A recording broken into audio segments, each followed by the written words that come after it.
अस्सलाम वालेकुम guys, I am doctor Sarfaraz Ali. Lecture number 32। आज हम पढ़ेंगे रिमानियन कर्वेचर टेंसर। इसको हम रिमानियन क्रिस्टोफल टेंसर भी कह लेते हैं। क्यों कहते हैं? इसलिए कि इसमें जो रिमानियन कर्वेचर टेंसर है उसमें सारी टर्म्स जो है वो क्रिस्टोफल सिंबल के फॉर्म में। तो क्या है जी, शुरू करते हैं। लेट जस्ट मिनट, मैं यहाँ से स्पॉटलाइट कर दूँ। ये है let A I be the components of covariant tensor या covariant vector, then the covariant derivative of ai with respect to xj is, so ai semicolon j is equal to ai comma j minus Christoffel symbol m I j a m। मैं यहाँ पे दोबारा इसको repeat कर देता हूँ। ये हम लिखते कैसे?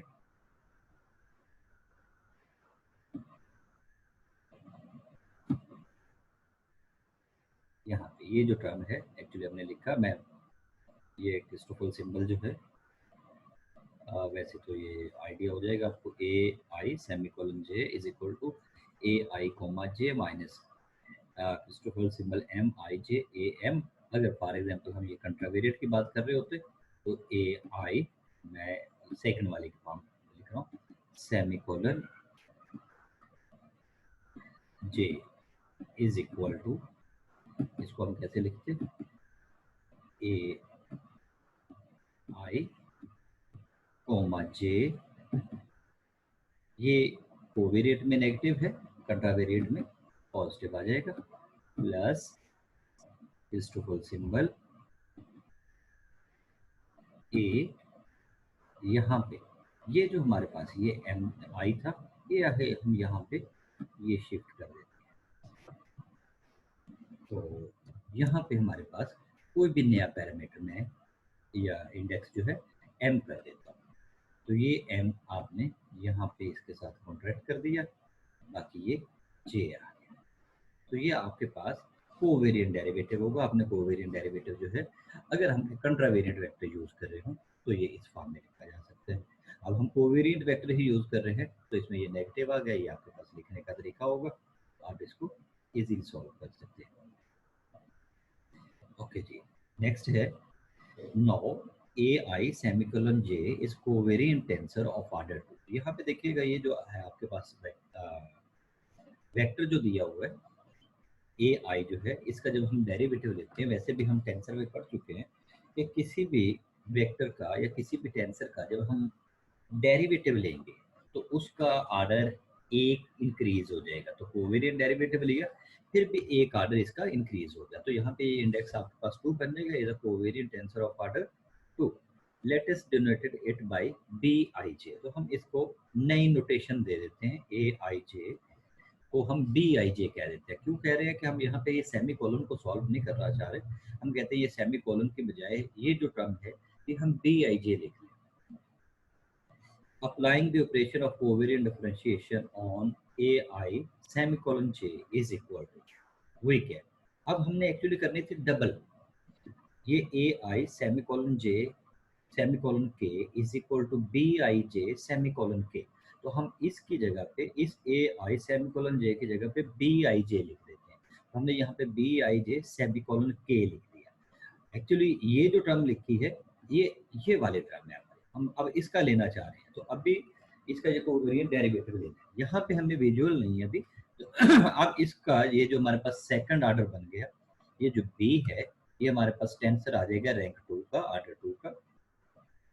तो इसका अब हमने रिजल्ट लिखना है, अब इसका हमने कोवेरिएंट डेरिवेटिव लिखना है। मैं नेक्स्ट पेज पे जाने से पहले यहीं पे मेंशन कर देता हूँ ये किसके इक्वल होगा, कोवेरिएंट डेरिवेटिव है। मैं यहाँ पे इसको लिखूंगा, मैं इसके सामने लिख देता हूँ इज इक्वल टू ये बी आई जे कोमा के। हमारे पास ये पार्शियल कोवेरिएंट डेरिवेटिव है, उसकी पहली जो टर्म है वो पार्शियल डेरिवेटिव में कन्वर्ट करते हैं। अब दोनों कोवेरिएंट में है तो इट मीन नेगेटिव आना है, negative Christoffel symbol B minus फिर क्रिस्टोफल सिंबल बी। तो यहाँ पे एक में आप, इसमें मैं आई को फिक्स कर देता हूँ, इस सेकंड में जे को फिक्स कर देता हूँ। यहाँ पे आप कोई भी नया वेरिएबल एम ले लें, ये हमने अपने पास से लिया है, इसकी फॉरन कॉन्ट्रैक्शन कर दें, ये कॉन्ट्रैक्शन डायगनली करनी है। यहाँ पे आ गई, यहाँ पे ये जो टर्म है आपकी, ये जे और के, ये आ जाएगा। यहाँ पे अब यहाँ पे आपने इसको चेंज किया है, यहाँ पे एम लिख दें, तो ये हेड पे एम चला जाएगा इसके क्रिस्टोफल सिंबल पे। यहाँ पे आपके पास ये जो टर्म है, ये जो इधर इंडेक्स बचा, तो क्या बचा आपके पास, आई और के। तो आपने कोवेरिएंट डेरिवेटिव लिख दिया इस टर्म का, बी आई जे सेमीकोलन के का कोवेरिएंट डेरिवेटिव इसके इक्वल आ जाएगा। ये आपने याद रखना है। नेक्स्ट पेज पे देखते हैं, ये हमारे पास किसके equal.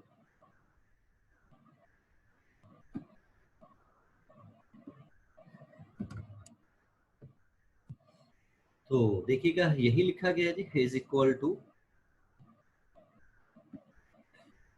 B I J comma K minus Christoffel symbol M I K. ये एम से एम यहाँ पे अगर आप कॉन्ट्रैक्ट करें, ये एम से एम कॉन्ट्रैक्ट करें तो देखिए इंडेक्स क्या बचेगा, आई के और जे। यहाँ पे दोबारा इसमें देखें, ये एम से एम कॉन्ट्रैक्ट हो जाए तो आपके पास इंडेक्स क्या बचेगा, जे के आई। तो इट मीन आपके पास जो इंडेक्स है वो जो लेफ्ट साइड पे है, राइट साइड पे भी वही रहता है और हर टर्म के लिए वो सेम रहता है। अगर ये हमारे पास सेम ना हो तो फिर इसका मतलब है हमारी जो इक्वेशन, ट्रांसफॉर्मेशन इक्वेशन है, वो रॉन्गली मूव हो रही है। तो यहाँ पे ये दोनों जो है ये कॉन्ट्रैक्ट हो रहे हैं तीनों टर्म्स में, इसमें भी, इसमें और इसमें, तीनों में जो इंडेक्स है वो आई जे के बच रहा है। बाकी जो हमारे डमी इंडेक्स थे वो कॉन्ट्रैक्ट होने चाहिए। ओके जी, तो यहाँ पे आ जाए, ये इस टर्म को डी आई जे कोमा के को हमने पार्शियल डेरिवेटिव। अब चलें, बल्कि एक स्टेप और यहाँ पे मैं लिख देता हूँ। ये जो बी है, ये भी हम सपोज करके आए हैं, हम उसकी वैल्यू पुट कर रहे हैं। बी किसके इक्वल हमने सपोज किया था, B I J is equal to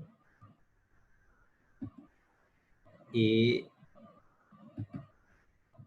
I semicolon J. तो ये ए आई सेमीकोलन जे के इक्वल है। तो यहाँ पे ये के जो है ये पार्शियल डेरिवेटिव है। अब उस पार्शियल डेरिवेटिव को हमने अलग लिख दिया और बी की जगह पे ये term A I semicolon J put कर दिया। ओके, सेकंड टर्म में आ जाए, ये क्रिस्टोफल सिंबल जो है ये एज इट इज आ गई। यहाँ पे ये जो टर्म है, यहाँ पे है बी एम जे, तो इट मीन जैसे वहां पे लिखा हुआ है सेम यहाँ पे हम वही कर देते हैं। इसे क्रिस्टोफल सिंबल बी को हमने एम सेमीकोलन जे लिख दिया और यहाँ पे आई एम था तो इसको ए आई सेमीकोलन एम लिख दिया। तो ये हमारे पास हमने इन तीनों के, इस B I J, B M J और बी आई एम, इन तीनों का जो वो आ रही थी हमारे पास कोवेरिएंट डेरिवेटिव की सब्स्टिट्यूशन थी, हमने वो सब्स्टिट्यूशन कर दी। अब इस सब्स्टिट्यूशन के बाद इसकी वैल्यू पुट कर दें, substituting equation 1 in equation 2 we get. अब इक्वेशन 1 में यहाँ पे पार्शियल और पार्शियल एक्स के लिख दिया, या ए आई सेमीकोलन जे किसके इक्वल आया हुआ था, ये हम पहले लिख के आए हैं। ये पार्शियल और पार्शियल एक्स के है, उसको कॉमा दे के लिख दिया, मीन हम पार्शियल डेरिवेटिव लिखना चाह रहे थे, जैसे पार्शियल डेरिवेटिव के। ये Christoffel symbol as it is, यहाँ से ये ए एम सेमीकोलन जे आ जाएगा, सेमीकोलन के बाद जो है पार्शियल डेरिवेटिव बन जाएगा। इसको आप नए सिरे से लिख लें। अब मैं नए सिरे से इसका फार्मूला बना देता हूँ। ये ए एम सेमीकोलन जे जो है ये आ जाएगा is equal to A M comma J. अब ये कोवेरिएंट डेरिवेटिव है तो नेगेटिव आ गया, नेगेटिव क्रिस्टोफल सिंबल ए। अब यहाँ पे ये m है, आप m के अलावा या जो इंडेक्स यूज हो रहे हैं उनके अलावा कोई भी इंडेक्स यूज करना चाहते हैं तो मैं यहाँ पे n ले देता हूँ। ये n आ गया तो ये n आपका इसके साथ कॉन्ट्रैक्ट हो जाएगा, बाकी आपका m और j इसके साथ आ जाएगा। तो ये आपके पास टर्म आ गई, ये minus Christoffel symbol m j के एज इट इज, और यहाँ पे ए आई सेमीकोलन m जो था इसका फार्मूला आपने लिख दिया। यहाँ पे आपने कोई भी नया इंडेक्स, यहाँ पे n लिया था आपने n ले लिया, आप n भी ले लेते तो कोई खास फर्क नहीं पड़ता, सॉल्यूशन में कहीं ना कहीं आंसर आ जाता। ओके, तो अब आपके पास ये जो सारी टर्म्स थी, आपके पास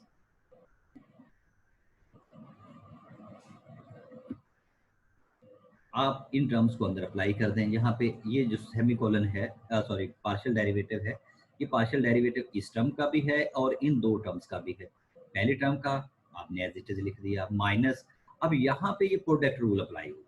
ये प्रोडक्ट रूल में ये आपका first function A M second function, अब इसको फर्स्ट फंक्शन का डेरिवेटिव लिख दिया पार्शियल डेरिवेटिव, और second function as it is A M as it is आ गया, माइनस ये first function Christoffel symbol M I J as it is, और यहाँ पे ए एम कोमा के ये आ जाएगा। तो आपकी ये जो पहली टर्म थी इसके लिए ये तीन टर्म्स आ गए हमारे, माइनस ये क्रिस्टोफल सिंबल एम आई के ए एम कोमा जे, ये माइनस और ये माइनस प्लस हो जाएगा, plus Christoffel symbol M I K, और यहाँ से ये Christoffel symbol N M J A N, minus ये दोनों टर्म्स आपने लिख दी, minus Christoffel symbol M J K A I comma M plus M J K, यहाँ पे ये टर्म इसके साथ मल्टीप्लाई होगा एम जे के और एल आई एम और साथ A L.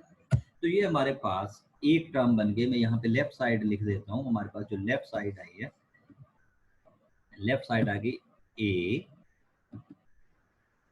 I semicolon J semicolon के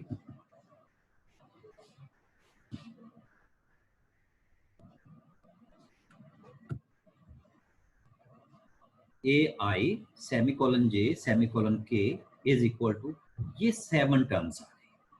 ठीक है जी, तो आपने ये लेफ्ट साइड पे लिखा है। तो नेक्स्ट पे देखते हैं जी, नेक्स्ट पेज में अब ये आपकी आ गई इक्वेशन नंबर 3।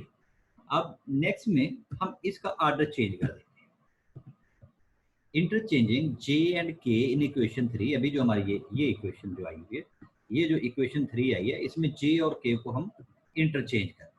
तो आप इंटरचेंज करें, मैं यहाँ पे लिख देता हूँ, हाईलाइट कर देता हूँ। आपके पास यहाँ पे जे था और यहाँ पे के था, आपने इंटरचेंज कर दिया। इंटरचेंज में आपने के की जगह पे जे लिखा, जे की जगह पे के लिखा, इज इक्वल टू ये सेम फिर वही आ गया, और जहाँ भी ये जे और के था आपने सारे टर्म्स उसी तरह कर दिए।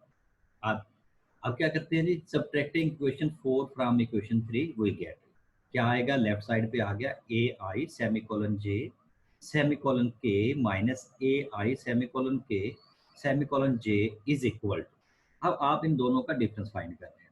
तो इसकी 7 टर्म्स ओके यहाँ पे सॉल्व करके लिख दिया। मैं वहां से दोबारा बता देता हूँ। हमारे पास यहाँ पे सिर्फ सॉल्यूशन की फॉर्म लिखे हुए हैं, मैं दोनों रिजल्ट लेता हूँ। यहाँ पे ये जो टर्म आई कहाँ पे थी जी,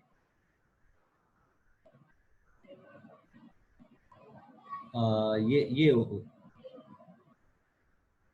यहाँ पे ये उलट लिखा गया, ये भी कोमा होना चाहिए था, पार्शियल डेरिवेटिव वो नहीं है, पार्शियल डेरिवेटिव था, हमने सिर्फ इंटरचेंज किया फार्मूले में, कोवेरिएंट नहीं है। ये भी आपके पास डॉट नहीं होगा, ये डॉट भी नहीं होगा। तो यहाँ पे हमारे पास टर्म आ गई ए आई के कोमा जे। तो मैं ये बताना चाह रहा हूँ, हमारे पास ए आई कोमा जे कोमा के, माइनस कर रहे हैं, माइनस दूसरी टर्म में से क्या आया, ए आई कोमा जे या कोमा के और कोमा जे। अब यहाँ पे ये एक्चुअली है पार्शियल डेरिवेटिव, तो मैं अगर इस फॉर्म में लिखूं, हमारे पास कोई टर्म दी हो, पार्शियल एफ, पार्शियल स्केयर कर देता हूँ, partial square F for example हमारे पास फंक्शन एफ है ओवर डेरिवेटिव हम ले रहे हैं पार्शियल एक्स से, पार्शियल वाई से, इज इक्वल टू ये आ जाता है हमारे पास partial square F over partial Y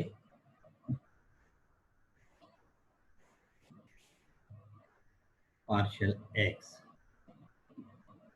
जब ये दोनों इक्वल आ गए तो फिर ये आपके पास ये टर्म और ये टर्म क्रॉस हो जाएगी, हमारी ये पहली टर्म क्रॉस हो गई।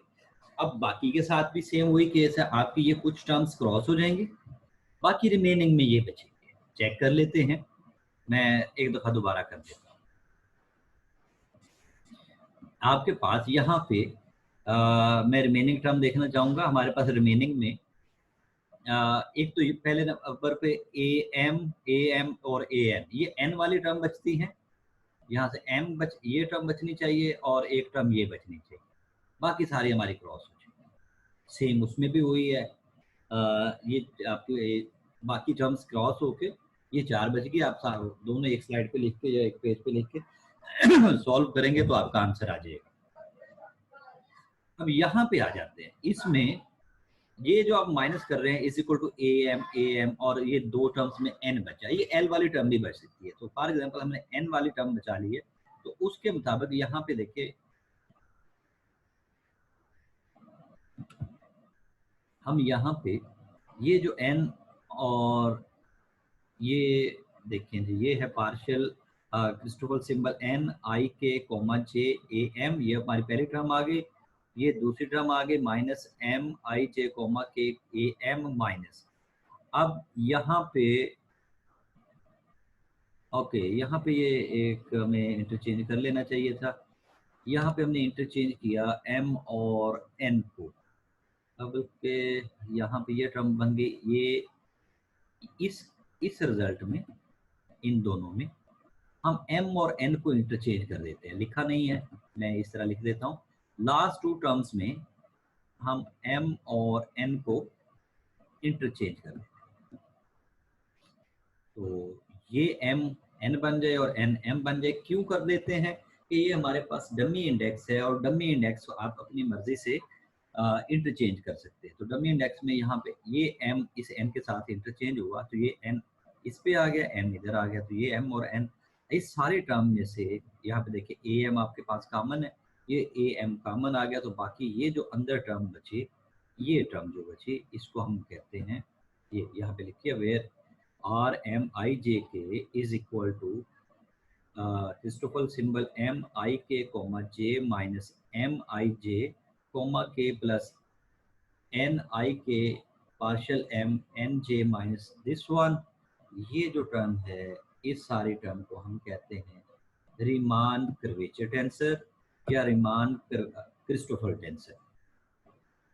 याद रखने का तरीका क्या है, फार्मूला है, और फार्मूले में आप इसका आंसर फाइंड कर सकते हैं। इसका आंसर क्या होगा, यहाँ पे देखिए एक सिमेट्री बना लेते हैं। पहले नंबर पे तो ये चेक करें एम हर टर्म में है, हर क्रिस्टोफर सिंबल में एम है, यहाँ पे ये सेकंड टर्म के साथ है। आई जे के का ऑर्डर क्या होगा, यहाँ पे देखिएगा जब नेगेटिव वाली है तो आई जे के ऑर्डर में है, जब नेगेटिव है आई जे के ऑर्डर में है, जब पॉजिटिव है तो ये एंटी ऑर्डर है, साइक्लिक है। आई आपका फिक्स रहेगा, आई की आपने जगह चेंज नहीं की, आई वहीं पे है। ये के सेमी को आई के कोमा जे पार्शियल डेरिवेटिव है, यहाँ पे ये टर्म आ जाएगी, ये आई के एन जे, ये एन से एन आपका कॉन्ट्रैक्ट होता है। हर टर्म में आप चेक करें ये एन से एन कॉन्ट्रैक्ट हो जाए, बाकी हर टर्म का जो इंडेक्स है चेक करें कि एम आई जे के नहीं बचता।